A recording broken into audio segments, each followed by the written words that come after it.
Good morning, students. This is Sandhya Sibish from Angel Paradise School. This is for Standard 8, Semester 1, Chapter number 2, Man's Relationship with Animals.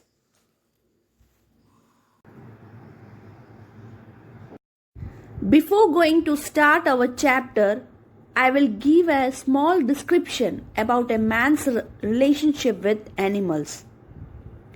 Whether it's social, business, or personal, animals play an extremely important role in the lives of humans' life. In this chapter, the author wants to show a relationship between these two different types of being can be shown with different perspectives. Let's start our activity 1. Once there was an Arab who owned a very fine horse. एक अरब था जो एक बहुत ही बढ़िया घोड़े का मालिक था. The Arab treated him with care and kindness. अरब ने उसके घोड़े की देखभाल और दयालुता के साथ व्यवहार किया. One day the Arab was attacked by some robbers. एक दिन अरब पर कुछ लुटेरों ने हमला किया. He fell off the horse. He was so seriously wounded that he was not able to get up. Wounded meaning injured, चोट लगना. अरब इतनी गंभीरता से घायल हो गए थे कि वो खुद खड़े हो नहीं पा रहे थे. His horse saw this. उनके घोड़े ने ये देख लिया. He understood that his master was badly hurt. घोड़ा समझ गया कि उसके मालिक को बहुत ही चोट पहुंची है. He seized his master's belt between his teeth and brought him home. Seized meaning catch, पकड़ना. घोड़े ने अपने मालिक की बेल्ट को अपने दांतों से पकड़ा और उन्हें घर ले आते हैं. People who saw this praised both the horse and his master. इसे देखने वाले लोगों ने घोड़े और उसके मालिक की प्रशंसा की. In activity 1, the author wants to show the relation between a man and an animal. This incident of the Arab and his horse conveyed that animals have been quite faithful to men. Some of the questions are given below. All the students should see the video with concentration and should start preparing own notes at home for revision. I am going to explain the question. Question number 1. How did the horse help the master? Horse ने अपने मालिक की मदद कैसे की? Second, what does the incident convey about a man-animal's relationship? Before starting activity 2, please check out the glossaries. New words.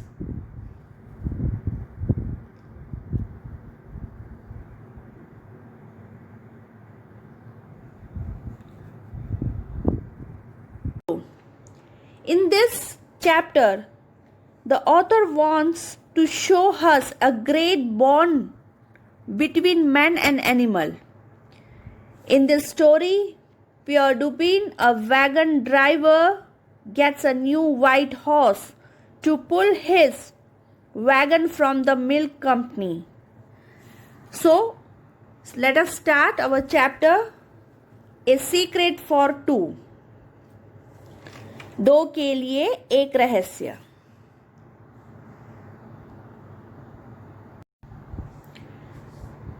Montreal is a very large city of Canada. Montreal जो है वो सबसे बड़ी सिटी है कनाडा में. And it has some very wide and big streets like Prince Edward Street.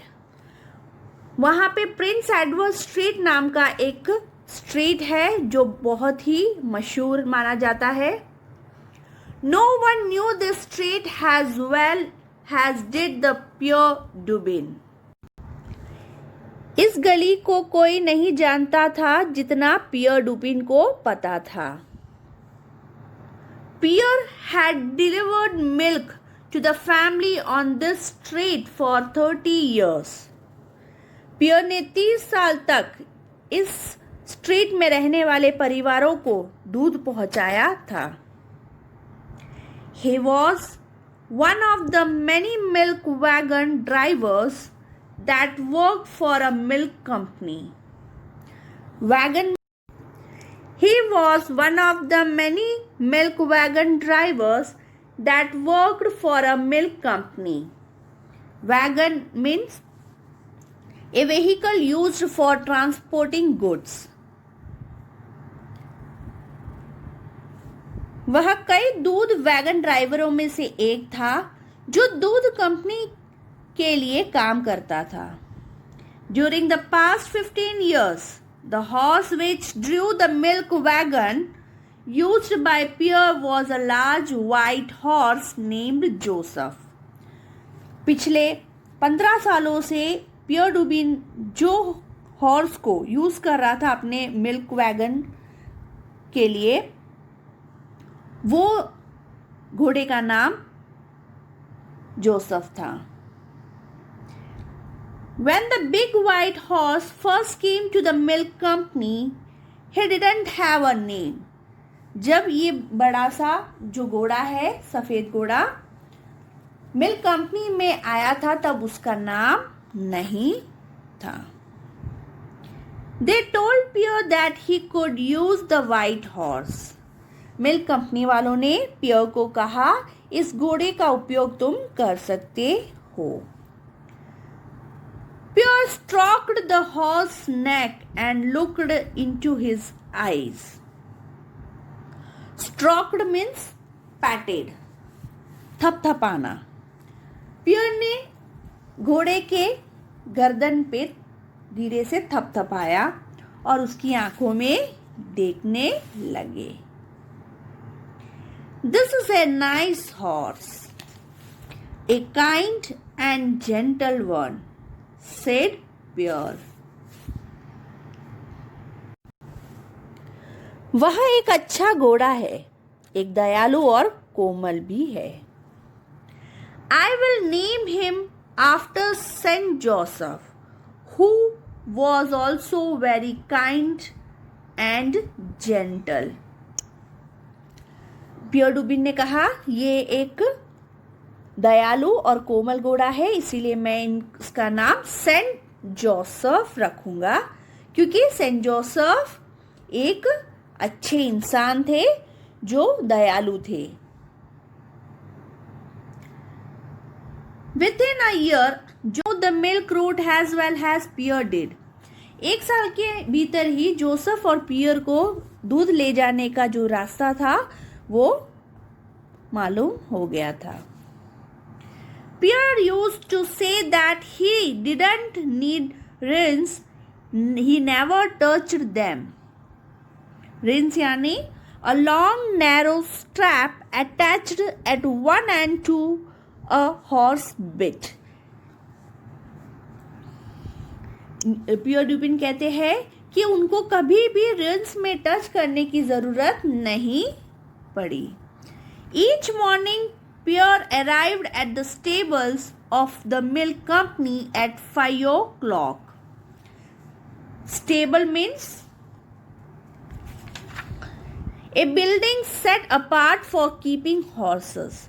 जहाँ पे घोड़े को रखा जाता है उसको कहते हैं स्टेबल्स. ईच मॉर्निंग, हर रोज सुबह पियर 5 बजे मिल्क कंपनी के स्टेबल पे पहुंच जाते थे. The wagon would be loaded and Joseph attached to it. हर रोज सुबह जो वैगन गाड़ी है उसमें मिल्क लोड किया जाता था और उसके साथ साथ जोसेफ को भी अटैच किया जाता था. यानी attach means fixed to the wagon. Pierre would call softly to Joseph, "Go on, my friend." And this splendid combination would stalk proudly down the street. Pierre would call softly to Joseph, "Go on, my friend." And the splendid combination would stalk proudly down the street. Pierre Dubin जो है वो नरमी से Joseph से कहता, "Go on, my friend." जाओ मेरे दोस्त. And this splendid means excellent combination of Pierre Dubin and Joseph. Stalk यानी move in a proud way. ये जो दोनों की शानदार जोड़ी है पियर डुबिन की और जोसेफ की, ये वो स्ट्रीट से प्राउडली मूव करते हैं. The wagon without any direction from Pierre would arrive in Prince Edward Street. जो वैगन है उसको डायरेक्शन देने की जरूरत नहीं पड़ती थी. जोसेफ उसको डायरेक्टली प्रिंस एडवर्ड स्ट्रीट ले जाता था. The horse would stop at the first house. जो घोड़ा है वो पहले घर के वहां रुक जाता था. Allow Pierre perhaps 30 seconds to get down from his seat and put a bottle of milk at the front of door. Again the horse would go on. वापस जो horse है घोड़ा है move on करता. Skipping 2 houses and stop at the third. 2 घर को छोड़ के तीसरे घर के वहां जाके रुक जाता था. So down the length of the street the two would go. Then Joseph would turn around and come back along the other side of the street. वैसे जाके दूसरी गली के वहां से मुड़ के वापस आ जाता था Joseph. Yes, Joseph was really a smart horse. हाँ, जोसेफ जो है वो एक स्मार्ट घोड़ा था. At the stable, Pierre would boast of Joseph's skill and never touch the ruins. हमेशा जोसेफ के बारे में पियर डुबिन स्टेबल पे जाके बातें करते थे और कहते थे, मुझे आज तक रेंस को टच करने की जरूरत नहीं पड़ी. He knows just where to stop. वो जानता है कि मुझे कहाँ उतरना है. Why a blind man could do my job with Joseph pulling the wagon. कोई भी अंधा इंसान मेरा काम कर सकता है अगर जोसेफ मेरे वैगन को पुल करे तो. So it went on for years. ये सालों तक चला रहा. Pierre and Joseph grew older together but gradually not suddenly. Pierre Dubin और जोसेफ धीरे धीरे बूढ़े होने लगे साथ में. Pierre's used Walrus Muchus was pure white now. जो पियर डुबिन की बड़ी बड़ी लंबी मूछें थी, Walrus Muchus means long and thick muchus, वो भी सफेद हो चुकी थी. And Joseph did not lift his knees so high. और जोसेफ अपने टांगों को भी बहुत ऊपर नहीं कर पाता था. Jacques the foreman of the stable. Jacques जो है वो फॉरमैन था स्टेबल में. Never notice that they were getting old until Pierre appear one day carrying a big walking stick. कभी भी उसने नोटिस भी नहीं किया था कि ये दोनों बूढ़े हो गए हैं. Hey Pierre, Jacques laughed. Hey Pierre, Jacques laughed. Maybe you have got the gout. Hey, gout means a disease that causes painfully swelling in the joints. पियर डुबिन से जैक्विस पूछते हैं हंसते हुए, क्या तुम्हारे टांगों में दर्द आ चुका है? Yes, जैक्विस, replied पियर uncertainly. जल्दी से पियर डुबिन उनको जवाब देते, हाँ. But as one grow old, legs get tired. जब इंसान बूढ़ा होने लगता है तो उनके पैर भी टायर्ड होते हैं. You should teach the horse to place the milk bottles at the front door of your customer, Jacques said to him. जैक्विस Pierre डुबिन से कहते हैं, तुम्हें अपने घोड़े को सिखाना चाहिए कहाँ पे बॉटल रखना है। He does everything else for you, वो तुम्हारे लिए कुछ भी कर सकता है। One morning the manager of the milk company came to inspect the early morning deliveries. एक दिन सुबह जो मैनेजर है, one morning the manager of the milk company came to inspect the early morning deliveries. एक दिन सुबह milk company के जो मैनेजर है वो इंस्पेक्ट के लिए आते हैं। Pointing out to Pierre, Jacques said to him, Jacques Pierre को दिखाते हुए कहते हैं, watch how he talks to that horse, देखो वो अपने घोड़े से कैसे बात कर रहा है। ही कॉल्स जोसेफ, वो अपने घोड़े को जोसेफ पुकारता है।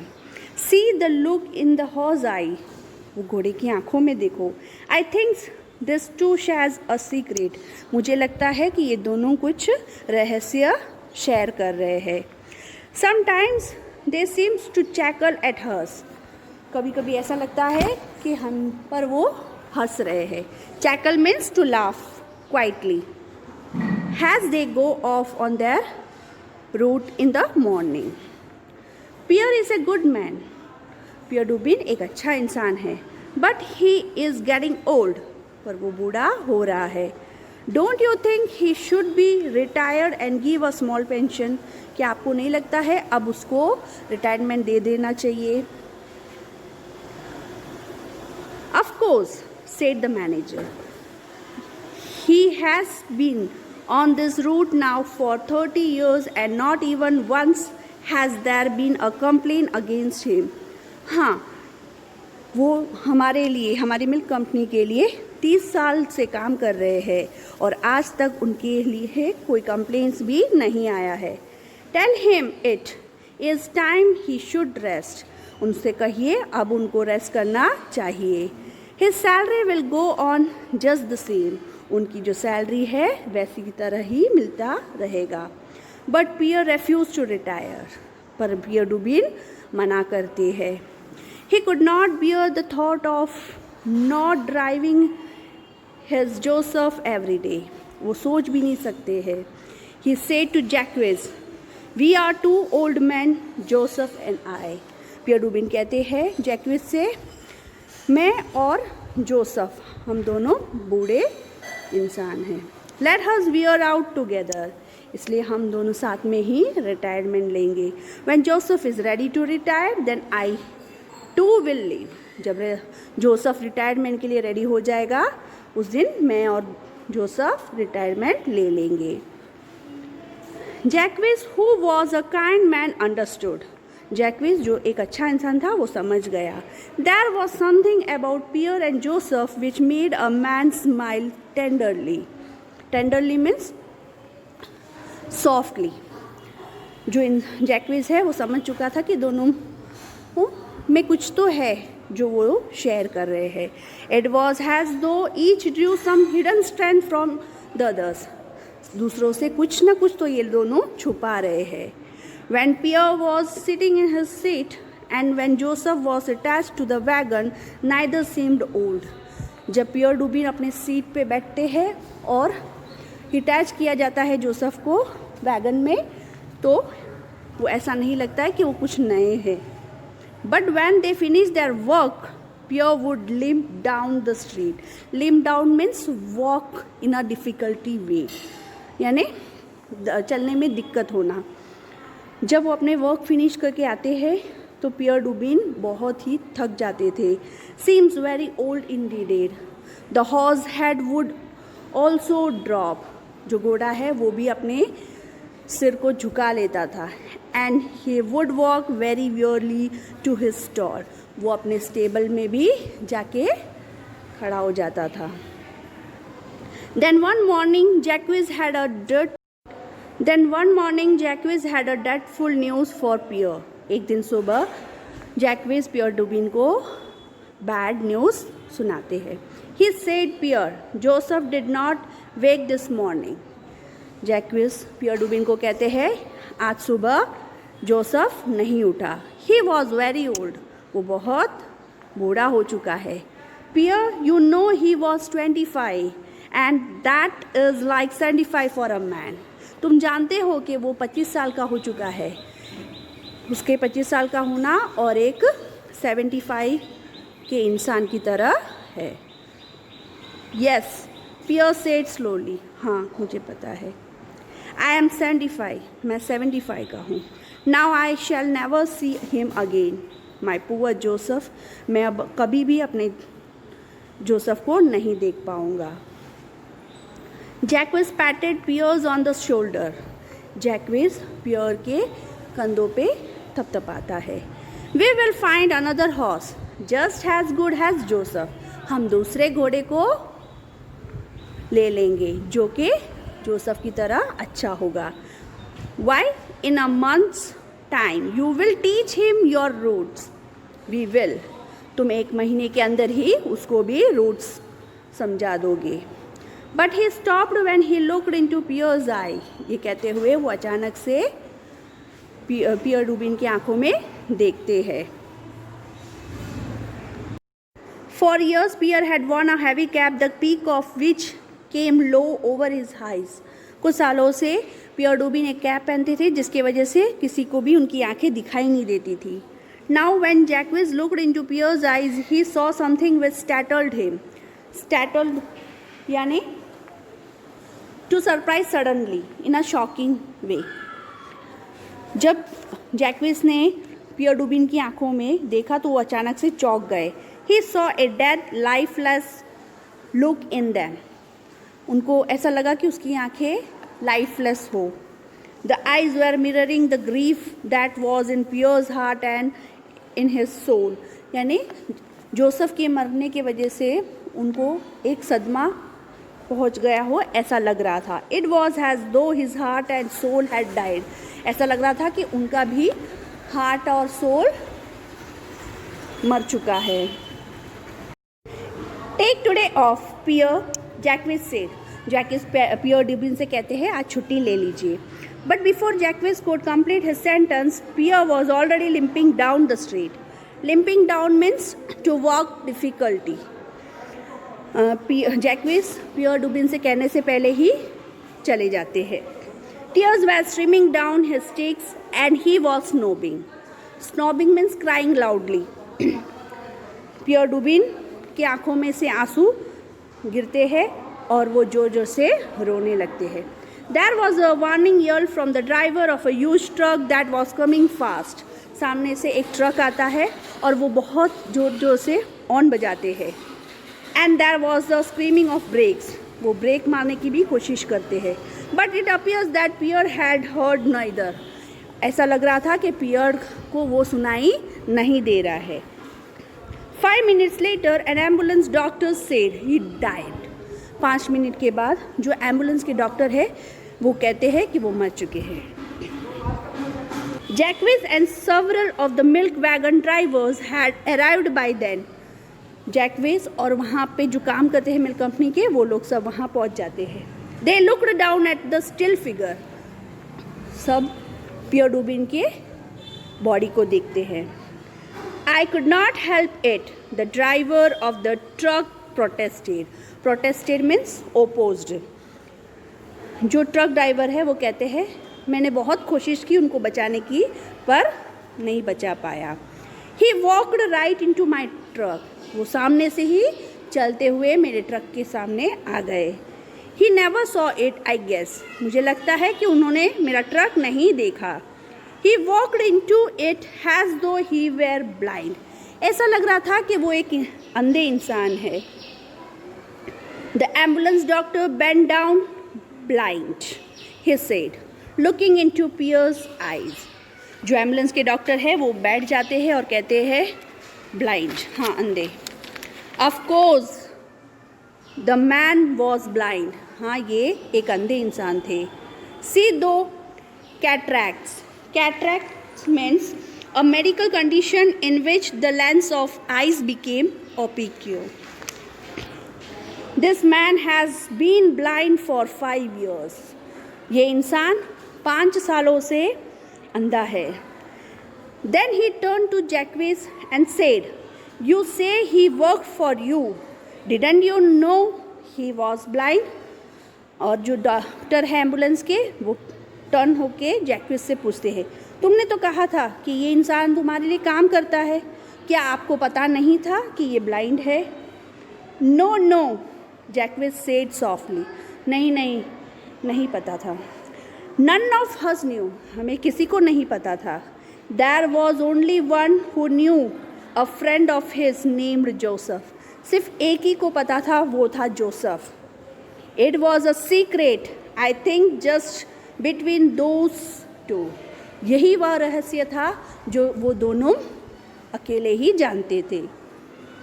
So in this chapter, the author, so this was a story about Pierre Dubin and his horse Joseph. In this story, the author wants to show us that how an animal was faithful to his master. Hope all you like this video. On the next video, we will do our activities from the workbook. Till then, bye.